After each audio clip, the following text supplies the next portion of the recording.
जो पूर्णिमा आएगी, उस पूर्णिमा के दिन जो किसी जलाशय के पास में जाकर, नदी, तालाब, कुंड, कुआं, किसी जलाशय के पास में जाकर अगर एक दिया लगा देंगे तो उसको पुण्य फल 1000 गुना होकर प्राप्त हो जाएगा। 1000 गुना। पूर्णिमा के दिन किसी घाट पर, नदी के तट पर, तालाब के तट पर, सरोवर के तट पर जब दीपदान करते हो।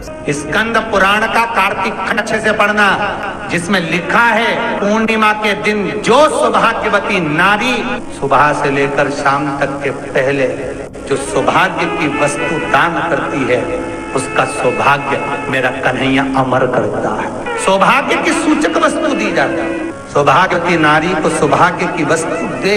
आज भी नियम है, आंवले के पेड़ के नीचे शाम के समय पर जो सूर्य ढलने से लेकर, जब सूर्य ढलने लगे, सूर्य की किरणें कम होने लगे, तब से लेकर रात्रि के 7:30 पौने 8 के बीच में, सूर्य ढलने से 7:30 पौने 8 के बीच में आंवले के पेड़ के नीचे जो एक घी का दिया लगाकर कनकधारा का पाठ कर लेता है। कनकधारा की किताब बाजार में मिलती है, नहीं ला सकते मोबाइल पे सर्च करो, कनकधारा निकल आएगी। जगत गुरु शंकराचार्य जी ने जिन पाठ को करा है, कुछ ही श्लोक है उसमें, 8 श्लोक, कुछ श्लोकों का पाठ, पूरा श्लोक नहीं पढ़ सकते, पूरी कनकधारा का पाठ नहीं कर सकते, तो शुरू का एक श्लोक और आखिरी का एक श्लोक पढ़ लीजिए और घी का दिया लगाकर झोली पसार कर प्रणाम कर लीजिए। जिंदगी में कभी लक्ष्मी की कमी नहीं आ सकती। कनकधारा आज ही के दिन, कनकधारा का पाठ आज ही के दिन जगत गुरु शंकराचार्य जी ने माता लक्ष्मी को इसी पाठ से, इसी श्लोक से प्रकट कर लिया था। और माता लक्ष्मी ऐसे नहीं गई है, वर देकर गई है, बिगर वर के जा ही नहीं सकती। कनकधारा का पाठ किया गया है तो बिना वर के, कई लोग कहते महाराज जी हम कनकधारा रोज पढ़ते, रोज पढ़ने वाली बात दूसरी, पर तुमने क्या रोज पढ़ा तो क्या आंवले के पेड़ के नीचे पढ़ा? पर आंवले के पेड़ के नीचे जो कनकधारा का पाठ करता है, संपदा की कमी नहीं होती। बड़े से बड़ी बीमारियां, बड़े से बड़े रोग, बड़े से बड़े बड़े कष्ट छूट जाते हैं। दमे की बीमारी, श्वास की बीमारी, अनिद्रा की बीमारी, रात्रि को जगना, ये सारी बीमारियां अगर व्यक्ति अपने जीवन को सुखमय बनाए, अपने जीवन को आनंदमय बनाए तो सब छूट सकते। पीपल के पत्ते 5 लेकर उसके ऊपर खीर डालकर रात्रि को खा लेने से महाराज दमे की बीमारी, श्वास की बीमारी रुक जाती है। वो बीमारी बढ़ती नहीं है, उससे कष्ट नहीं होता। जिन बच्चों के नेत्र कमजोर होते हैं, रोशनी कमजोर होती है, दिन रात्रि को 12 बजे भगवान चंद्रदेव का दर्शन कराइए।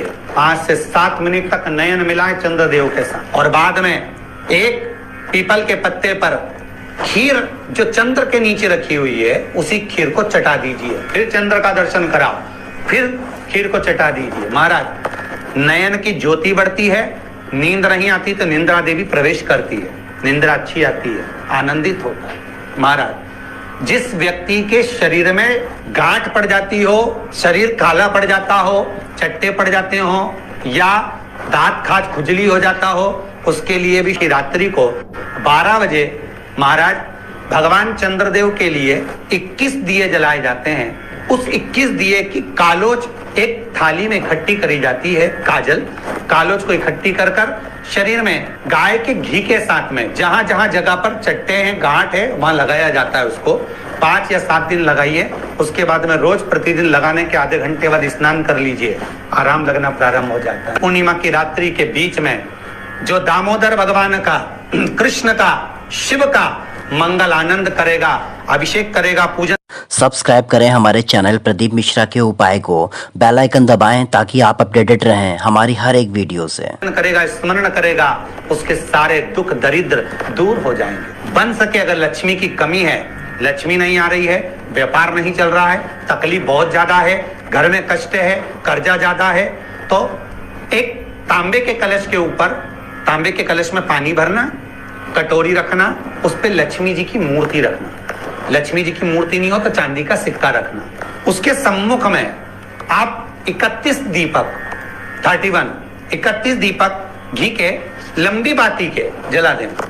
महाराज एक एक कमल गट्टा उस 31 दिए के अंदर डाल देना और लक्ष्मी जी का पूजन करना, लक्ष्मी जी का स्मरण करना, खीर का भोग लगाना, पान के पत्ते पर खीर रखना, 5 पत्ते पर खीर का भोग लगाना और माता लक्ष्मी से विनती करना, सुबेरे 4 बजे तक वो रखे रहने देना, सुबह 4 बजे वो उठाना, लक्ष्मी को वापिस तिजोरी में या सिक्का हो तो उसको अलमारी में रख देना। जो खीर बनी है वो प्रसाद के रूप में सुबह 8 बजे, 10 बजे, 9 बजे जब खाना हो प्रेम से खाना। माता जो दिए लगाए हैं वो ठंडे हो गए होंगे, उनको रखे रहने देना, बाद में काम आते रहेंगे, या दिए विसर्जन करना हो तो आपकी मर्जी है। पर वो मिट्टी के दिए लगेंगे, आटे के दिए नहीं लगेंगे, मिट्टी के दीप लगाना है आपको 31। घी के दिए लगाना है। लक्ष्मी जी का पूजन करो, कंकु, चावल, हल्दी, मोली से सब तरह से सुख मिलेगा, आनंद मिलेगा, लक्ष्मी की वृद्धि होगी, कार्य सिद्धि होगी। दूसरा क्रम, आप शाम को प्रदोष काल के समय 4:30 बजे से 6 बजे के बीच में 1 लोटा पानी, उसमें 5 बेलपत्र रखकर, 1 कमलगट्टा डालकर भगवान चंद्रेश्वर महादेव के नाम से भगवान शंकर को चढ़ा दीजिए। आपकी जो कामना हो वो कामना कर कर चढ़ाएं, विनती करें चंद्रेश्वर महादेव को और निवेदन करें कि हमारा ये कार्य सफल हो। पूर्णिमा की रात्रि को गर्भवती नारी अपनी नाभि पर यदि चंद्र की दृष्टि पड़वा लेती है तो बच्चा विकलांग पैदा नहीं होता है। गर्भ से जो बालक होगा श्रेष्ठ होगा, विद्वान होगा, चतुर होगा, पढ़ने में होशियार होगा, क्योंकि ये चंद्र की किरणें जब समुद्र में उछाल ला सकती हैं तो आपके जीवन में भी तरक्की ला सकती है, उछाल ला सकती है। पत्रिका खोलते हैं पंडित जी और कह देते हैं कि काल सर्प दोष है, पत्रिका खोलते हैं और कह देते हैं पितृ दोष है। उनसे मेरा निवेदन है, जिसकी पत्रिका में काल सर्प दोष है, पितृ दोष है, यदि काल सर्प दोष है और आप त्र्यंबकेश्वर जाकर पूजन नहीं करा सकते काल सर्प दोष, एक तांबे के कलश में शक्कर भर लो, उस पे चांदी के 2 नाग नागिन रख लो। रविवार के दिन सिर के पास में जिस घर में सोते हो, पलंग पर सोते हो, उस पलंग के थोड़ी सी दूर पर उस कलश को रख लो। सोमवार को स्नान करो, सुबह जल्दी उठकर दोनों नाग नागिन की। सब्सक्राइब करें हमारे चैनल प्रदीप मिश्रा के उपाय को, बेल आइकन दबाएं ताकि आप अपडेटेड रहें हमारी हर एक वीडियो से। पूजन करो, घर में किसी से ज्यादा बात ना करो, स्नान कर कर पूजन कर कर थोड़ा सा कटोरी में कच्चा दूध लेकर उस नाग नागिन पर चढ़ाकर पूजन कर कर सफेद फूल 2 चढ़ाकर उस कलश को ले जाओ और शंकर जी के शिवलिंग पर ऐसे अर्पण कर दो। कलश वापिस ले आओ, नाग नागिन शक्कर सब चढ़ा दो, वापिस घर पर आओ, घर पर आकर फिर एक बार स्नान करो। कितना भी भारी काल सर्प दोष क्यों ना हो, पितृदोष कैसा भी हो, उसमें आराम लग जाता। नारी के, स्त्री के जितने भी रोग होते हैं, जितनी भी बीमारियां स्त्री के अंदर होती हैं, नारी तत्व में जिन जिन बीमारियों के लिए नारियां परेशान रहती हैं, अगर कुछ भी तकलीफ होती है तो नारी एक जायसोन का जो फूल होता है ना, वो घंटी वाला फूल जो देवी जी को चढ़ता है, लंबा जायसोन का फूल, अगर अशोक सुंदरी वाले स्थान पर उस फूल को रख दे और माँ से, भगवान शंकर से विनती करे कि हमको ये तकलीफ है, नारी की जो तकलीफ होती है उसके लिए, एक फूल को उठाकर अशोक सुंदरी का नाम लेकर शंकर के मंदिर में बैठकर ही खा ले, तो स्त्रियों की जो बाकी की बीमारियां हैं वो धीरे धीरे समाप्त हो जाती हैं और नारी निर्मलता का भाव पाती है।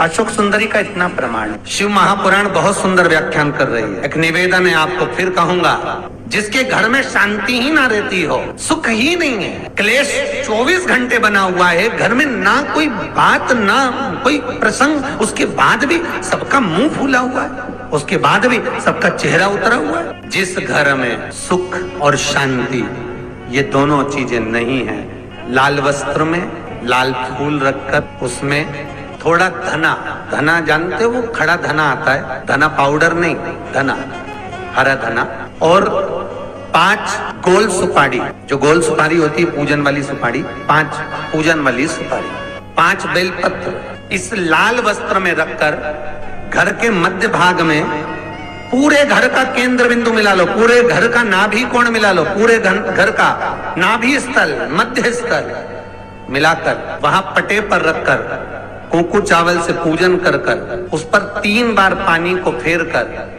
भगवान श्री गणेश जी महाराज के मंदिर में बिना बोले जो रख कर आ जाता है, उसके घर में कभी क्लेश नहीं होता, सुख और शांति ये दोनों प्रवेश कर जाते। शमी की पत्ती, शमी वृक्ष का जो महत्व पहले कहा है, शमी वृक्ष की पत्तियां अदालत में या कानूनी कोई प्रोसेस के अंतर्गत कानूनी कोई कार्रवाई हो गई है या कोई अटका है काम, तो शमी की पत्तियों को 5 जगह पर चढ़ाया जाता है उस कार्य को निपटाने के लिए। पहला, अशोक सुंदरी की जगह पर। अशोक सुंदरी की जगह कहाँ है आपको मालूम है, पहले भी बताया। जैसे ये शिवलिंग है, ये जलाधारी गोल, उसके सामने ये चरण, बीच में जो एक मोटी सी लाइन होती है वो अशोक सुंदरी की जगह है। तो अशोक सुंदरी की जगह पर शमी पत्र को चढ़ाया जाता है। अब शमी पत्र अशोक सुंदरी की जगह पर एक स्थान, दूसरा शिवलिंग के ऊपर, तीसरा जहां शिवलिंग रखा है, जहां शंकर का शिवलिंग रखा है उस कटी भाग पर शमी पत्र को चढ़ाया जाता है। चौथा, नंदी का जो चरण उभरा उठा हुआ दिखे वहां शमी पत्र चढ़ाया जाता है। पांचवा, शंकर भगवान के मंदिर के द्वार पर शमी पत्र चढ़ाया जाता है। केवल एक ही बार चढ़ाना चाहिए। जिस कामना से चढ़ा रहे हो, जो अदालत में कार्रवाई चल रही हो, या कोई प्रशासनिक परेशानी आ गई हो, या कोई काम अटका पड़ा हुआ है, तो उसके लिए चढ़ाए। 5 स्थान है हमारा, 5 स्थान। दोस्तों, आशा है गुरुजी द्वारा बताई गई विधि और उपाय आपके जीवन में परिवर्तन जरूर लाएंगे। और हाँ, वीडियो को लाइक और चैनल को सब्सक्राइब करके भी जरूर जाइएगा।